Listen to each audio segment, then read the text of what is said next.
Hi buddies, welcome back. It's Anne-Sophie and today I'm going to show you how you can delete apps from your Motorola Moto G73. Maybe you don't like the app, maybe you don't use it as much, maybe your internal storage is full and you need to get rid of some apps. For that, you need to press and hold on the app and then move it around, and now you can say remove and uninstall. If we click on remove, the app is removed from our home screen, so it's not on our home screen anymore. But if we go to our menu, the app is still there. So we need to do the same.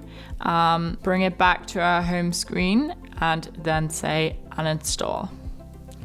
Do you want to uninstall this app? Yes. Uninstalled Facebook, so it's not on our home screen and it's also not in our menu anymore. And if you want to use this app again, you need to go ahead and download it. So that's how you can delete apps from your Motorola Moto G73 5G. Hope you liked it, hope it helped. If so, thumbs up, share and subscribe, and I hope to see you next time.